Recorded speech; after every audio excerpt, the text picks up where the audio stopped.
Pour certains, le cinéma est une famille, pour d'autres, c'est une maison. Fanny Ardant serait alors une des pièces les plus majestueuses, mais la moins accessible, comme dérobée. L'actrice de Truffaut a depuis 2009 entrepris une démarche de réalisatrice. Le divan de Staline est son 3e long métrage, un autre voyage dans la maison Ardant. Le camarade Staline est ici pour se reposer sur les conseils de ses médecins. Tu as amené ce que je t'ai demandé? Moi sur le divan, et toi dans ce fauteuil-là. Moi je me souviens de mes rêves, et toi tu fais le charlatan. Pourquoi tu veux jouer à ça? Ça te fait peur d'entendre mes rêves? Bonjour Fanny Ardant. Bonjour. Quand j'ai rencontré Tsai Ming-liang, avec qui vous avez tourné en 2009 Visage, le réalisateur taïwanais me disait que, comme tout le monde, il pensait au départ qu'un réalisateur était là pour raconter une histoire. Et puis ça n'est plus le cas aujourd'hui. Il me dit que ce qui l'intéresse, avant tout, c'est de trouver des lieux, des espaces dans lesquels il a envie de tourner. Et que c'est à ça qu'il consacre le plus de temps dans son processus de travail. À quoi consacrez-vous le plus de temps dans votre travail de réalisatrice? L'image. Peut-être pas le lieu en effet, je le lie à l'histoire, mais je suis très intéressée par les cadres. Et j'aime beaucoup tout ce qui est frontal. Et j'aime tout ce qui rappelle comme un décor, comme une mise en abîme. C'est-à-dire que je ne prends jamais d'amorce. Comme si jamais je vous parlais, que je vous filmais, il y a une forme de solitude quand on s'exprime, quand on est... Donc pas de... Ensuite, c'est vrai qu'un escalier, vous pouvez le prendre de biais. Et pour moi, un escalier, c'est frontal. Et que quand les gens existent dans la pellicule, je veux qu'ils soient au centre. Voilà, il y a quelque chose comme de la cible. Votre histoire, elle est tissée par 3 personnages. Staline, sa maîtresse et un peintre. Leur rapport est organisé autour du pouvoir, de la peur salvatrice, de la vérité qui détruit. Comment vous l'avez traduit en termes de mise en scène? J'ai imposé le brouillard, la brume. Qu'on serait toujours dans ce siècle dit chien et loup, dans quelque chose qu'on ne voyait pas complètement. Il vous manquait toujours quelque chose. Comme si, justement, cette vérité salvatrice, eh bien, elle vous échappait toujours. Qui est le chien, qui est le loup, qui est le gentil, qui est le méchant. Et dans quelque chose qui ouatait, qui permettait la peur, parce que l'invisible. Camarade Vaudièvre. Comment allez-vous, camarade Danilov?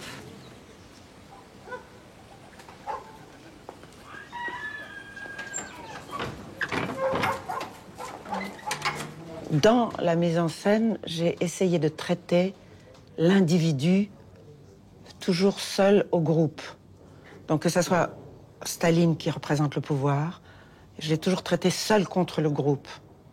Et l'individu devant Staline n'est plus un individu. Il est pris dans une masse, dans un groupe, un peu opératique, comme le chœur et celui qui chante tout seul. Et puis tout d'un coup, on est dans des scènes intimistes. Alors là, il y a 1, 2, 3 personnages, mais jamais plus. Comme si l'intimité se passait à 2, et l'opératique, le théâtral, se passait avec 1 contre tous.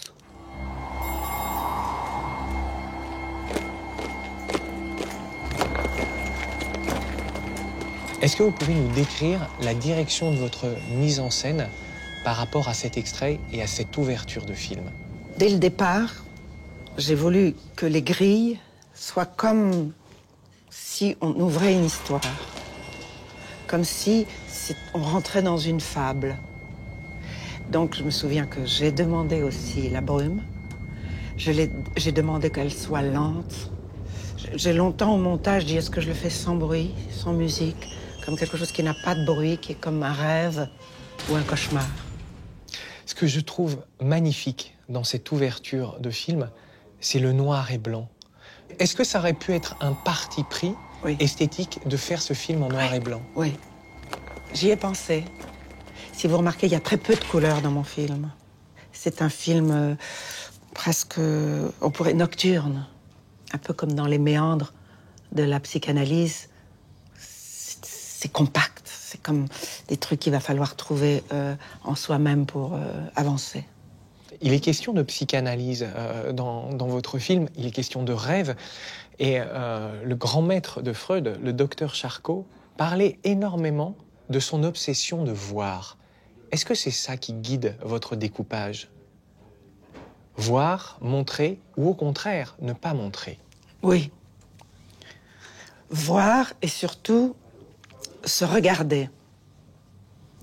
C'est-à-dire que moi, j'ai été très souvent obsédée par l'idée du reflet.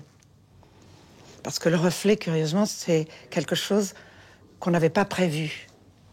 Donc, ou se refléter dans des vitres, parce que tout d'un coup, on se voit tel qu'on ne savait pas qu'on était. Donc, par exemple, le cinéma, c'est comme une mise en abîme. Vous regardez des gens qui ne savent pas que vous les regardez, mais qui vont se regarder. Donc, plusieurs personnages, je les ai fait se regarder.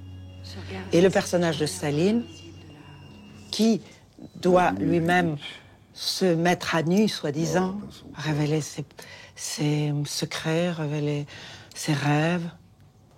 Je pense que quand on raconte un rêve, on se regarde et on se voit avec distance. Mais moi, ce qui m'a obsédée, c'est comme un miroir, une plaque de métal, et c'était très important dès le départ, quand je demandais à l'accessoiriste et au décorateur, c'est une plaque de métal dans laquelle on peut se refléter comme un miroir. Donc longtemps, j'avais cherché. Est-ce que le métal déforme? C'est se regarder au-delà de la forme. Et qu'au cinéma, on veut forcer le spectateur à voir dans une certaine direction. Pour ça, j'aime beaucoup aussi les plans fixes, dans lesquels le spectateur sera le dernier metteur en scène qui choisira de regarder celui qui bouge ou celui qui ne bouge pas, celui qui est... voyez?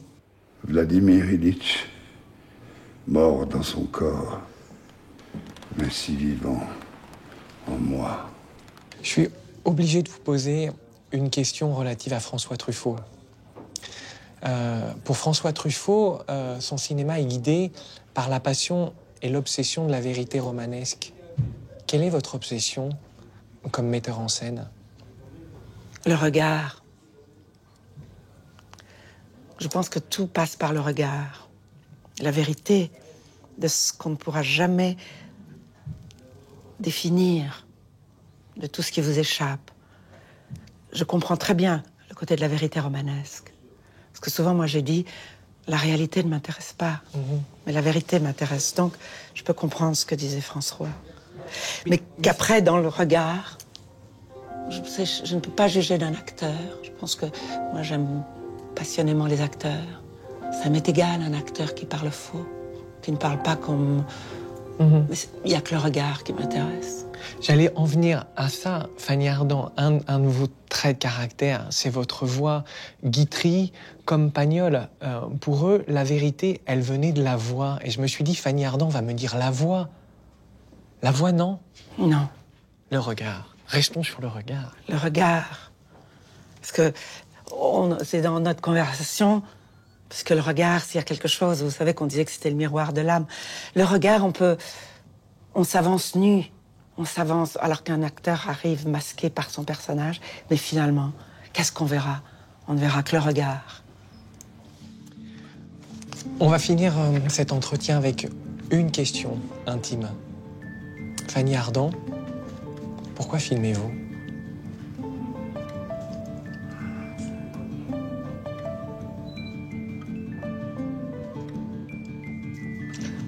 Je vis dans une maison où il y a des couloirs que je n'ai pas explorés. Je filme pour marcher dans ces couloirs.